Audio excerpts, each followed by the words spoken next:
répété ah non avocat non yoruma ko donc pour l'instant ñoo ngi xaaragum avocat. Sen TV bu mag bi yaa ko def. non yoruma ko c'est dommage ah. Sen TV bu mag bi am. non yoruma ko non bu ma ko yoroon moom laay yóbbu bu ma ko ma yor ko.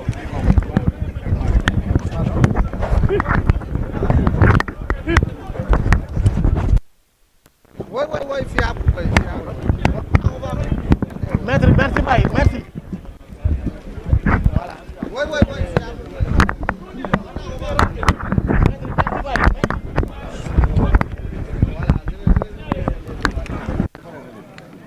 Voilà.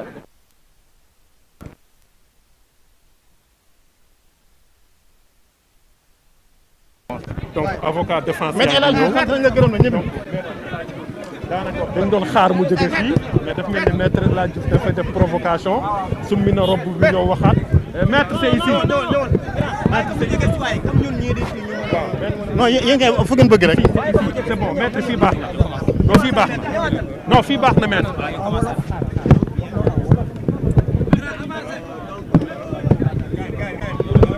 après may rek damay toog sax.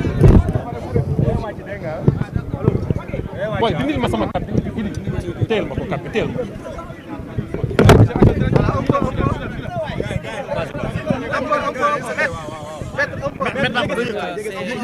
yow rek mën nga yëg ñeneen. allez-y. C'est bon. Allez-y maître. nekkuma seen kanam. ok da ngay wàcc.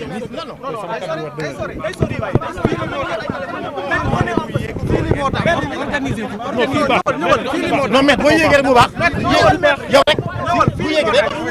voilà merci beaucoup. dégg naa day jóg. ñu moo gën. allez-y. voilà ñu ngi fi ak maître Bamba Cissé. maître merci beaucoup. li ngeen jëlee ci biir salle d'audience. C'est pour en français non? Ah ça dépend. Allez. Voilà, maître, vous venez de sortir de la salle d'audience. Qu'est-ce qu'il dit? Je vous remercie. C'est important de préciser que le juge a retenu que Ousmane Sonko n'est pas coupable de viol. Le juge a dit que Adji Sarr n'a pas été violée. Et que Ousmane Sonko ne l'a pas menacé de mort. Le juge aussi l'a dit, Ousmane Sonko n'est pas coupable de menace de mort. Or, ce sont là les deux infractions pour lesquelles Ousmane Sonko avait été renvoyé par le doyen des juges. Pendant 2 ans, ou un peu plus, on nous a vendu un dossier de viol. On nous a vendu un dossier au terme duquel on disait qu'une fille fragile a été violée sous la contrainte et avec des armes par M. Ousmane Sonko. Aujourd'hui, la justice a dit que ce n'était pas vrai. Il y a eu beaucoup de pertes en vie humaine. Il y a eu beaucoup de dégâts matériels. Il y a eu beaucoup d'espoirs perdus. Il y a eu beaucoup de familles brisées. Il y a eu beaucoup de déceptions. Ce pays-là. La justice a fini par dire que tout ça devra accoucher d'une souris. Parce qu'en réalité, le prétexte à tout ça n'était pas fondé. Et nous avons toujours dit que Ousmane Sonko était victime d'un complot, d'une conspiration et qu'il n'a jamais violé. Donc sur ce point, la justice nous a donné raison. Que l'opinion doit retenir aujourd'hui, qu'on n'a pas violé. Ce que l'opinion doit retenir aujourd'hui, c'est que Ousmane Sonko n'a pas menacé Adji Sarr de mort avec des armes.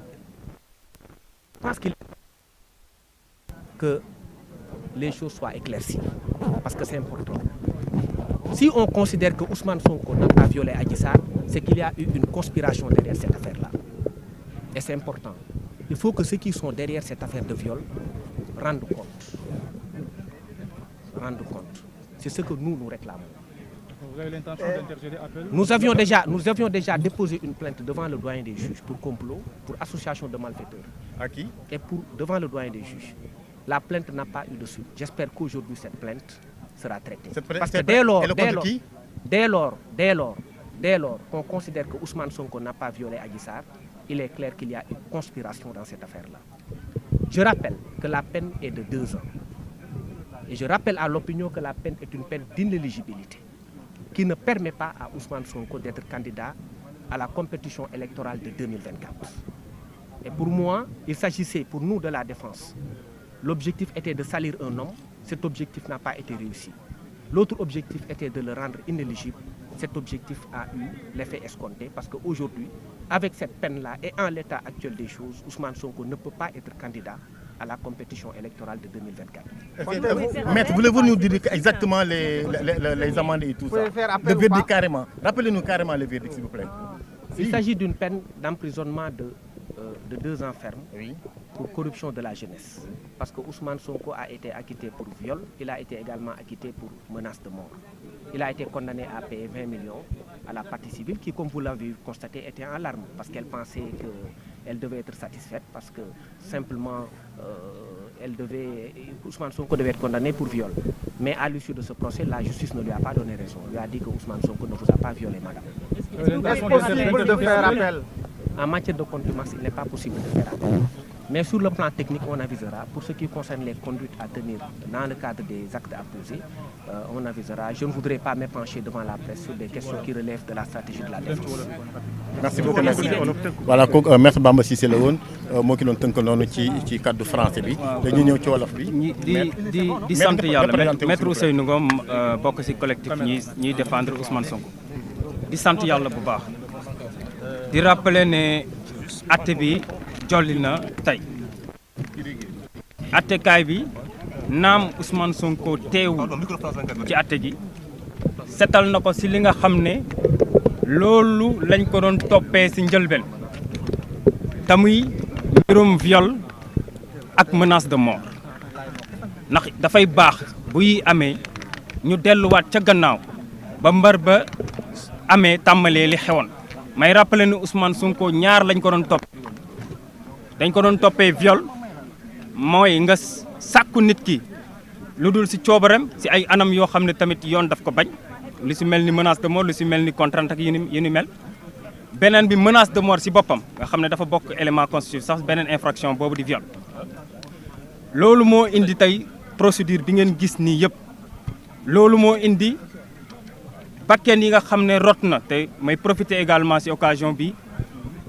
di jaalewaat seeni njaboot di ñaan suñu borom mu xare leen ci àjjana ndax li xew tey dafa metti mënuñu ci woon wax nag ndax ñun ay légaliste lañ procédure bu amee foo xam ne dafa toll dafay baax nga taxaw ànd ak dal waaye bu ñu ñëwee ba ci càppandoog ba àtte bi jub dafay baax nag ñu laal fa muy méttee te fa muy méttee mooy tooñ moo am ci kaw Ousmane Sonko ndax mbirum viol bi ñuy wax amul mbirum menace de mort bi ñuy wax amul te loolu du Ousmane Sonko ko maa ngi rappelé ne bañ koy atte teewul ça veut dire que ne argument yi mu yoroon dossier yi mu waroon indi jébbal ko askan bi ñu gis ko loolu yëpp defu ko te malgré tout juge bi ci boppam nee na viol amul menace de mort amul donc dafa nekk lu doy waar loo xam ne tey lañ ko mën a naqarlu tey lañ ko mën a jooy beneen bi am mooy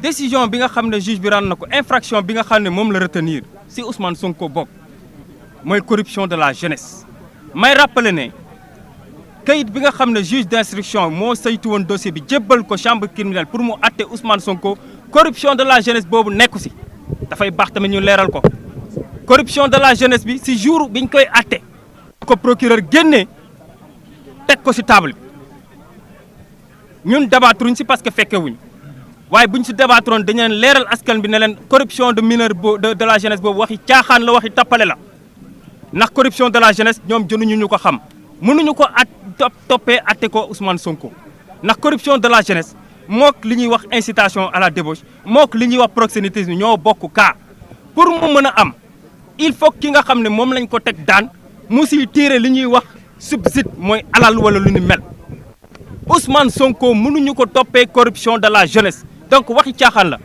si anam bañ ko indee parce que may rappeler nag ne fii Sénégal justice nag dafa am nag nu mu war a taxawee amuñu sañ-sañ topp nit atte ko chambre criminelle si loo xam ne bokkul woon ordonnance de renvoi juge d'instruction bi il faut mu leer enquête bi corruption de la jeunesse bokk si instruction bi corruption de la jeunesse bokk si donc amuñu sañ-sañ ñëw si jour bañ koy attee indi corruption de la jeunesse te jaarale wuñ ko ci anam yi ñu ko war a jaarale donc baaxul mais même bu doon sax def nañ ko mënuñu toppee Ousmane Sonko corruption de la jeunesse léegi nag jàngat giñ si am mooy viol bi teggi nañ ko menace de mort teggi nañ ko yooyu crime la ñu indi corruption de la jeunesse bi nga xam ne délit la sama naataangoo bi wax léegi si ko kàllaama nasaraan rappelé na ko muy Maître Bamba Cissé peine bi ñu indi boo ko jàngatee lañ siy gëstu lañ siy jublu mooy teggi candidature Ousmane Sonko loolu il faut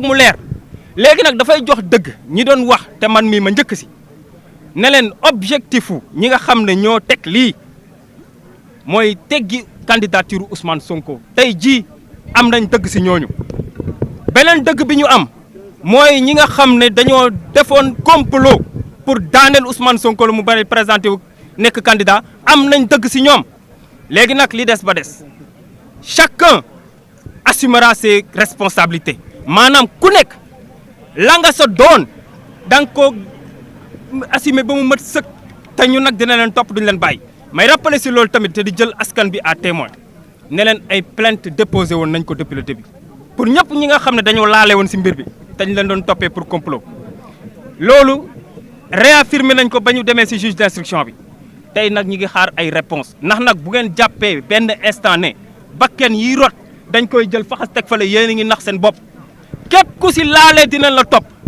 képp ku si takk dinañ la topp te lum si jar nag dinañ ko def. maître 2 ans ferme yi est-ce que arrestation automatique la wala nu muy demee.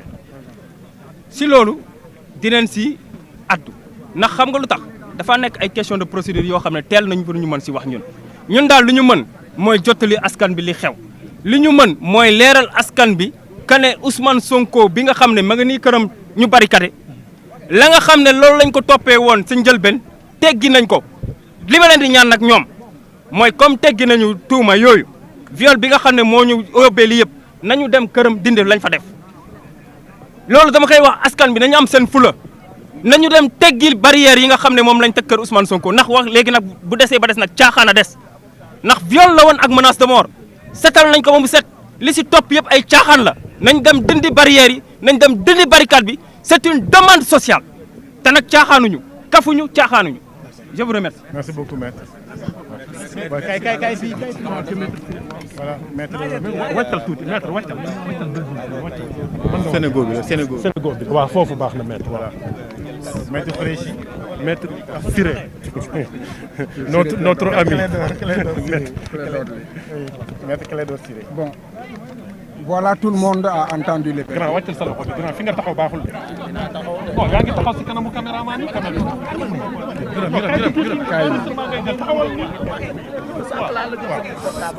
c'est bon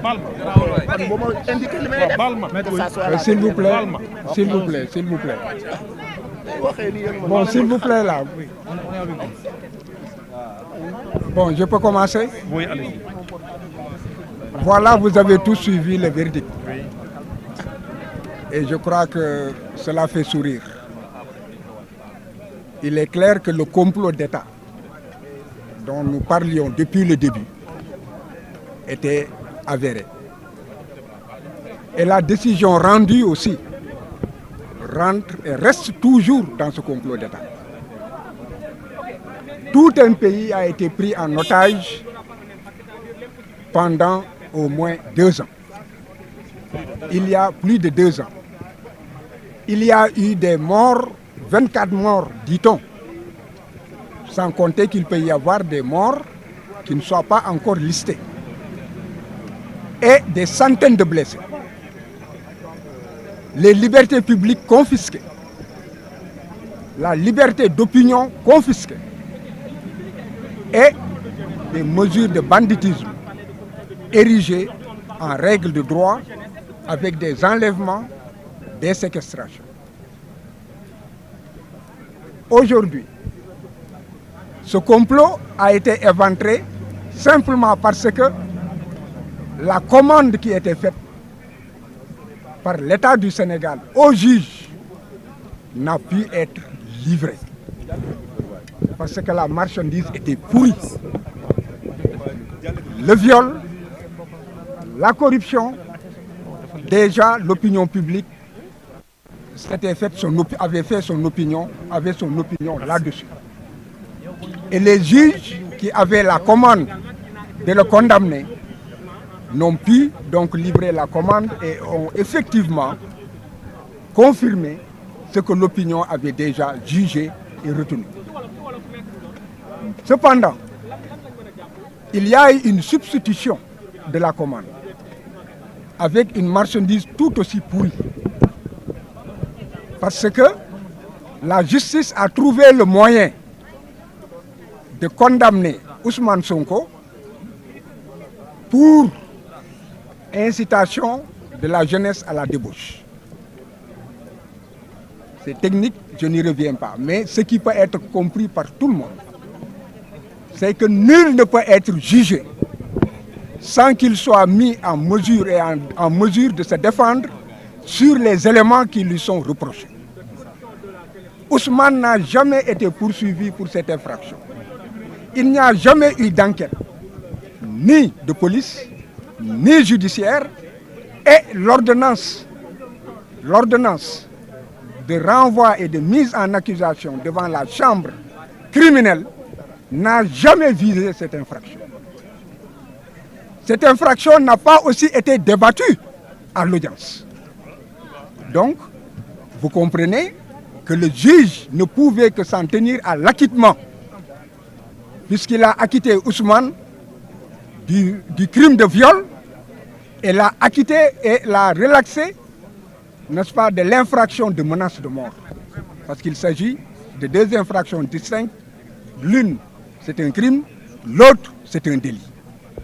Il l'a relâché pour tout cela. Mais il fallait que la commande politique, qui est précise et qui, en fait, était de faire en sorte qu'une décision soit rendue pour qu'il soit inéligible, que les juges y parviennent. Voilà pourquoi une commande aussi pourrie que la première a été aujourd'hui déballée, n'est-ce pas, devant l'opinion publique avec une condamnation, n'est-ce pas, pour une infraction pour laquelle il n'était pas poursuivi. Maintenant, ce qu'il faut retenir, c'est qu'il faut que l'on arrête de s'amuser avec tout un peuple. La justice, ce n'est pas un jeu. Et tout le monde a pu voir que la gamine Adji Sarr, qui a été utilisée, qui a été actrice et a joué son théâtre jusqu'au bout, s'est fondue en larmes. Parce qu'elle s'est rendue compte à la dernière heure qu'elle a été utilisée et qu'il y a eu beaucoup de morts et beaucoup de mal causés, comment dirais-je, au peuple sénégalais. Peut-être que si on lui laisse la vie, si les commanditaires lui laissent la vie, elle prendra ses responsabilités pour demander pardon au peuple sénégalais et leur expliquer ce qu'elle a déjà commencé, ce qu'elle avait déjà commencé à faire et qui a été versé au débat, à savoir que tout cela ne relève que d'un complot d'État. Donc, voilà. Vous craignez pour sa vie alors? Qui pour Adji Sarr? Oui. J'ai toujours craint pour la vie d'Adji Sarr parce que lorsque l'État utilise une personne dans un complot, il finit toujours par s'en débarrasser pour que dans l'histoire ne soit pas révélée la vérité. Merci. Je vous remercie.